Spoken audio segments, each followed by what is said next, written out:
Assalamualaikum warahmatullahi wabarakatuh. Halo kawan semua, selamat datang di channel Alif Fish Farm, channel yang membahas seputar budidaya ikan nila. Jadi pada video kali ini saya ingin membahas seputar budidaya ikan nila sistem bioflok ya kawan-kawan. Namun sebelum lanjut ke videonya, saya ingin menginformasikan ke kalian, bagi kalian yang baru menemukan channel ini, alangkah baiknya kalian dukung dulu channel ini agar dapat lebih berkembang dengan cara menekan tombol subscribe-nya, dan jangan lupa juga untuk menyalakan tombol loncengnya agar kalian tidak ketinggalan notifikasi update terbaru dari channel ini ya kawan-kawan. Baik, lanjut kita akan melihat kolam bioflok saya yang ada di samping rumah saya ya.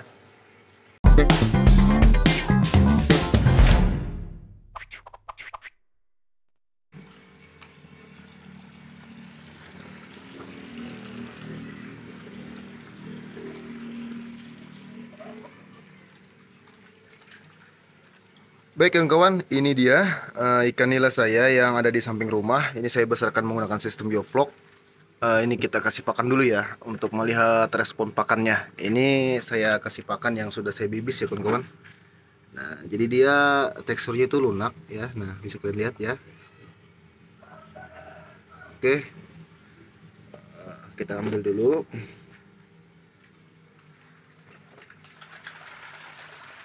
Nah, ini dia ya kawan-kawan.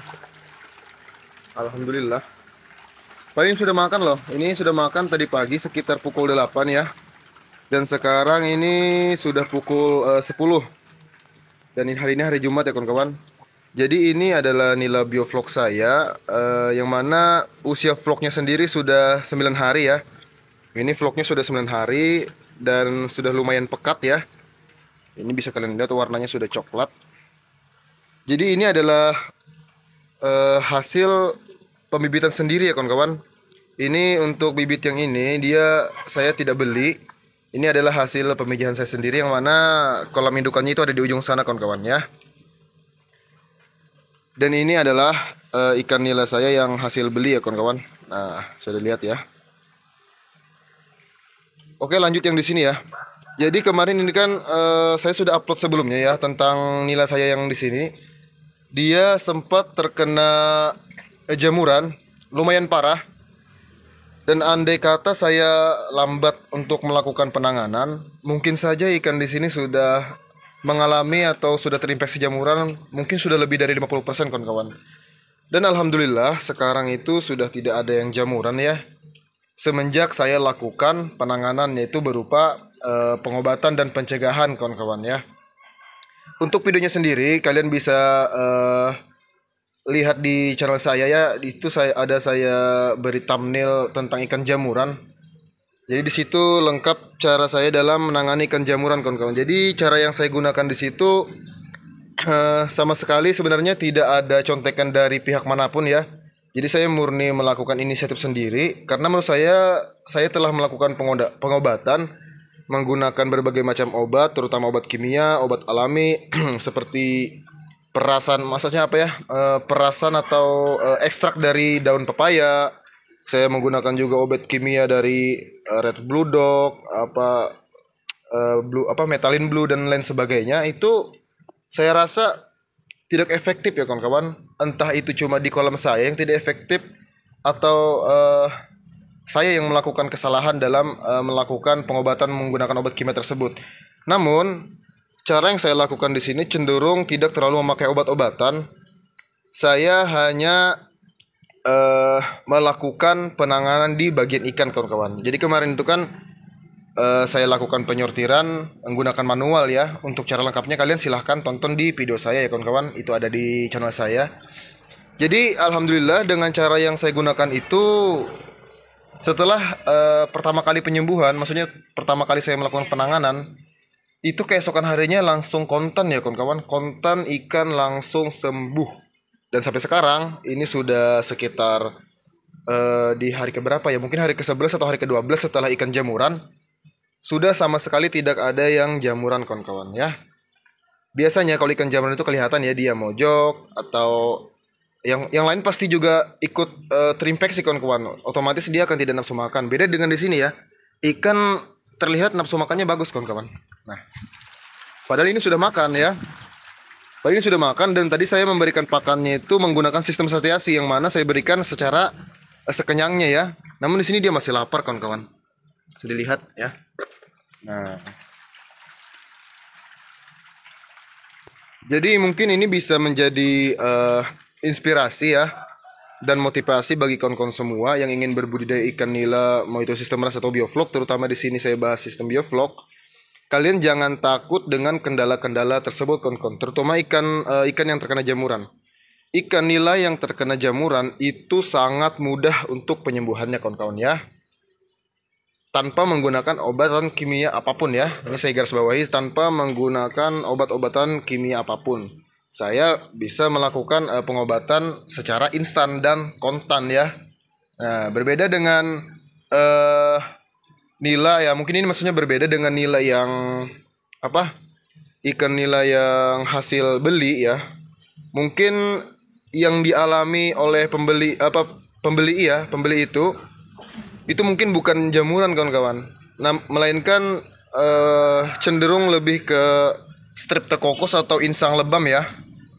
Lebam pada insang itu cenderung dialami oleh pembudidaya ikan nila yang mana bibitnya itu hasil beli. Berbeda dengan saya yang mana bibitnya ini adalah hasil pemijahan sendiri. Jadi logikanya begini kawan-kawan.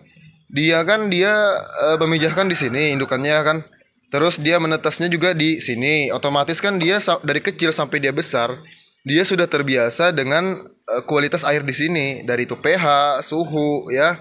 Dari itu salinitasnya dia sudah terbiasa dengan kolam saya, maksudnya air di sumur saya. Otomatis dia cenderung tidak mengalami stres kawan-kawan.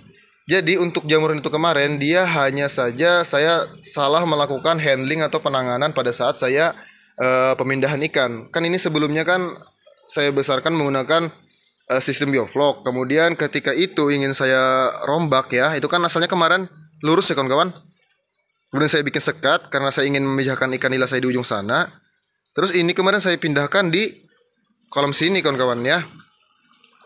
Alhasil ketika saya pindahkan dia dari sini ke sini kembali, dia langsung saya bioflok. Di hari kedua ya langsung saya bioflok karena saya rasa aman. Ternyata setelah bioflok berjalan 2 hari, ikan mulai ada yang timbul dan mati. Terus setelah saya cek, oh ternyata kulitnya jamuran kawan-kawan. Ya, jadi sebenarnya untuk jamuran sendiri sangat mudah menanganinya.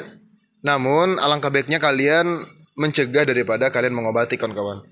Bagaimana cara mencegahnya bang ya? Jadi cara mencegahnya itu sangat mudah. Kalian hanya perlu melakukan handling dengan soft atau sangat lembut. Ya, lakukan handling dengan lembut, jangan kasar. Apabila kalian menggunakan seser untuk memindahkan ikan, gunakanlah seser dengan kapasitas maksimal 1 ekor kawan-kawan ya, jangan lebih ya. Karena ikan nila yang seusia ini ya, ini sudah sekilo isi 11 atau sekilo isi 12. Ini sudah mempunyai duri yang tajam kawan-kawan. Jadi apabila kalian angkat ya, kalian seser, terus kalian angkat, maka nila di sini ketika dia terangkat dari airnya atau sudah berada di udara, maka cenderung sirip-sirip dari ikan nila ini dia akan membuka kawan-kawan. Dia akan membuka. Otomatis apabila temannya yang di satu seser ya, dalam satu seser itu kan dia pasti bergerak-gerak. Itu dapat membuat kawan-kawannya ini luka akibat tertusuk duri. Biasanya saya pribadi di sini cenderung lebih mengalami ke matanya kawan-kawan. Jadi matanya itu cenderung lebih lebih rusak dikarenakan matanya ini rentan ya. Ini saya kasih lihat ya kawan-kawan. Bentar. Nah, jadi ini yang saya maksud ya kawan-kawan. Nah, ini adalah ikan nila saya yang mana kemarin kan totalnya 15 ekor ya. Kalau kalian lihat video saya sebelumnya tentang cara saya menangani ikan nila jamuran, ini kalian lihat ini ada 15 ekor ya. Nah, kurang lebihnya sih. Kemarin ada yang mati juga sebagian. Mungkin ini sudah kurang daripada 15 kawan-kawan. Jadi ini adalah ikan yang kemarinnya sakit. Matanya ini rata-rata sudah sisa 1 ya. Jadi ini tidak ada yang normal matanya kawan-kawan. Ini semua matanya sisa 1. Ada yang sisa sebelah kiri, ada yang sisa sebelah kanan ya. Dikarenakan kemarin sempat luka dan dia mengalami jamuran di bagian matanya kawan-kawan. Dan di bagian badan ini dulu sangat parah. Ini dulu di badannya sangat parah jamurannya. Namun sekarang ikan sudah sehat kembali. Matanya sudah sembuh walaupun sudah tidak bisa melihat lagi, tapi setidaknya sudah tidak luka dan tidak jamuran. dan badannya pun sudah tidak ada yang jamuran lagi kawan-kawan ya. Ini saya obati ikan nila, yang mana ini adalah temannya ikan nila saya yang ada di kolam bioflok tadi kawan-kawan ya. Ini adalah temannya, satu anggota, satu tetasan maksudnya ya. Bisa dilihat ini ikannya sudah sehat kembali. Nanti kedepannya mungkin 2-3 hari lagi ini akan saya gabungkan di koloninya lagi kawan-kawan ya, di kolam bioflok tadi ya. Jadi sebenarnya berbudidaya ikan nila itu dapat dikatakan mudah apabila ada faktor penunjangnya kawan-kawan ya. Dan juga bisa dikatakan sangat sulit, bahkan ya sangat sulit apabila tidak ada faktor penunjangnya. Contoh seperti kalian kan seumpama ini kalian mayoritas pemula ya yang menonton video saya ya. Ini mungkin dapat saya pastikan kalian itu mengalami kesulitan di bagian karantina kawan-kawan. Ya kan? Kalian mengalami kesulitan di bagian karantina yang mana ikan itu ada yang mati setiap harinya. Ya, ikan lambat besar atau apa sebagainya. Itu kebanyakan dialami di proses karantina kawan-kawan. Dikarenakan apa? Dikarenakan bibit yang kalian beli itu ya, itu berasal dari tanah kawan-kawan, berasal dari kolam tanah ya. Jarang ada pembudidaya atau pembibitan melakukan pendederan menggunakan sistem, maksudnya apa? Kolam beton atau kolam terpal. Kebanyakan itu menggunakan kolam tanah. Itulah sebabnya bibit kalian sering sakit kawan-kawan. Dikarenakan bibit yang dari kolam tanah itu jangan disamakan dengan yang dari kolam beton kawan-kawan. Bibit yang berasal dari kolam tanah itu cenderung lebih sulit beradaptasi pada kolam beton ataupun terpal. Meskipun kolam beton dan kolam terpal kalian itu sudah netral dari zat kimia apapun, itu tidak mempengaruhi. Jadi memang sudah hukumnya mungkin ya. Bibit dari tanah itu, bibit dari kolam tanah maksudnya itu memang lebih sulit adaptasinya untuk berpindah ke kolam bioflok ataupun kolam ras yang menggunakan beton dan terpal ya. Itulah sebabnya saya lebih memilih pemijahan sendiri. Di sisi lain juga tidak ada yang namanya transportasi pada bibit ikan kawan-kawan. Alhasil ikan tidak keracunan amonia pada saat di dalam kantong, tidak stres pada saat pengiriman ya. Jadi contoh ya, contoh ini kan nila saya nih. Ini kan nanti kalau sudah besar semuanya tidak saya jual kawan-kawan. Ada beberapa ikan yang apabila saya lihat bagus, saya seleksi, itu saya jadikan indukan. Ya, itu untuk yang jantan ya. Untuk yang betina sendiri ya, untuk pemijahan saya di sini, untuk yang betina sudah saya pisahkan sekitar 1 bulan yang lalu dari ukuran 2 jari kalau nggak salah. Ini ya, saya kasih lihat sedikit ya. Nah, ini ya kawan-kawan. Jadi ini sudah ukuran sekilo isi 10 ya untuk yang betinanya. Cenderung yang betina lebih cepat besar daripada yang di sana. Saya juga tidak tahu kenapa, paling ini betina ya. Malah teman-temannya yang di sana, yang jantan sekalipun sudah kalah sama nila betina saya yang di sini. Paling ini saudara kawan-kawan. Dan kemarin ini kecil loh, ini kecil dibanding kawan yang di sana, ini lebih kecil. Namun sekarang ini sudah lebih besar ya. Ini adalah calon indukan saya yang khusus untuk betina. Jadi satu kolam ini saya besarkan indukan nila saya yang betina sebanyak 15 ekor kawan-kawan ya. Ini sebagai calon indukan. Jadi kenapa dia bisa cepat besar? Dikarenakan ini pakannya dan vitaminnya pun berbeda dari kolam pembesaran di sana kawan-kawan. Ya. Jadi bagi kalian yang tertarik untuk berbudidaya ikan nila, alangkah baiknya kalian pikirkan matang-matang dulu. Kalian ingin sukses atau tidak ya. Kalian ingin mudah atau sulit. Jadi apabila kalian ingin sukses atau kalian ingin mudah, kalian jangan takut melakukan pemijahan sendiri kawan-kawan. Ya. Kalian jangan takut ada yang namanya nila tidak mau besar gara-gara indukannya jelek. Hapus pemikiran seperti itu kawan-kawan. Ini saya sudah buktikan sendiri, saya tidak menggunakan indukan dari Balai Benih. Saya tidak membeli indukan, saya tidak mempunyai indukan yang bersertifikat. Saya hanya melakukan pemijahan dan pemilihan indukan dari hasil pembesaran saya sendiri. Nah, jadi bagaimana cara saya dalam melakukan pemijahan, bagaimana komposisi perbandingannya, bagaimana komposisi strainnya atau gennya. Itu nanti akan saya bahas apabila kalian ingin ya. Ya bagi yang ingin saya bahaskan tentang calon indukan agar mempunyai anakan yang berkualitas, kalian bisa komen di kolom komentar. Nanti akan saya buatkan video lengkapnya untuk pembahasan tentang calon indukan yang baik dan benar ya, agar menghasilkan bibit yang tidak kuntet atau yang lambat besar. Jadi mungkin itu saja ya kawan-kawan. Pada video kali ini saya hanya ingin menginformasikan beberapa poin penting tadi ya. Itu sudah saya sampaikan. Dan di sini saya ingin menginformasikan ke kalian bahwasanya di sini saya ada membuka grup WhatsApp yang mana sifatnya itu umum ya, publik. Itu bebas di situ mau bertanya apapun yang pasti tidak keluar konteks, yaitu budidaya ikan nila, mau itu sistem biovlog ataupun sistem ras, itu bebas kawan-kawan. Dan di sini sifatnya itu gratis ya.